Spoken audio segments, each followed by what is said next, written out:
దేవునికి మహిమ కలుగునుగాక. ప్రియులారా, ప్రభునామన మీ అందరికీ వందనాలు తెలియజేస్తూ ఉన్నాను. దేవుని వాక్యమును ధ్యానిందాము. కీర్తనల గ్రంథం 23వ అధ్యాయము 6వ వచనం. నేను బ్రతుకు దినములన్నయు కృపాక్షేమములే నా వెంట వచ్చును. చిరకాలం యెహోవా మందిరములో నేను నివాసము చేసేదను. ప్రియులారా, కీర్తనాకారుడు పాఠ్య భాగము నుండి వ్రాసిన ఈ కీర్తనలో ఆయన అంటూ ఉన్నారు, నేను బ్రతుకు దినములనియు కృపాక్షేమములు వెంట వేస్తూ ఉన్నాయి. బ్రతుకు దినాలలో కృప ఎప్పుడు వస్తుంది? ఆయన కృప ఎప్పుడు తోడుగా ఉంటుంది? క్షేమకరమైన జీవితం ఎప్పుడు ఇస్తారు అని ఆలోచన చేస్తే, ఆయన కాపరిగా ఉన్నప్పుడు, ఆయన తోడుగా ఉన్నప్పుడు క్షేమకరమైన జీవితాన్ని పొందుకొని ఉంటాము అని కీర్తనాకారుడు వ్రాస్తూ ఉన్నాడు.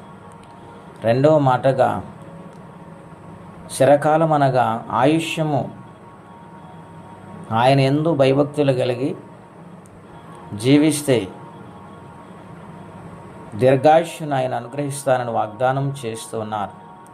గనుక చిరకాలము ఆయన మందిరములో నివాసము దొరుకుతూ ఉన్నది. ఆయన కాపరిగా ఉన్నప్పటి క్షేమము, ఆయన తోడుగా ఉన్నప్పటి కృప. గనుక ఆయన తోడుగా ఉండాలంటే ఆయన సన్నిధానములో భయము భక్తి కలిగి క్షేమకరమైన జీవితం పొందుకోవాలని కోరుకుంటే మాటలు నేను ముగిస్తున్నాను. ప్రార్థన. పరిశుద్ధుడు అయిన తండ్రి, ఘనమైన మీ నామం కొరకై స్తోత్రం చెల్లిస్తున్నాము. ఈ ఉదయకాలము మాతో మాట్లాడటానికి మీరు ఎంతో ఇష్టపడ్డారు. నాయన వాగ్దానము చేస్తున్నారు. నాడు కీర్తనాకారుడితో మీరు మాట్లాడినట్లుగా నాయన మాతోనూ మీరు మాట్లాడుతున్నారు. అయితే మీరు కాపరిగా మాకు ఉండాలి. అప్పుడే క్షేమకరమైన జీవితము, తృప్తికరమైన జీవితము అనుగ్రహిస్తానని వాగ్దానం చేస్తున్నారు.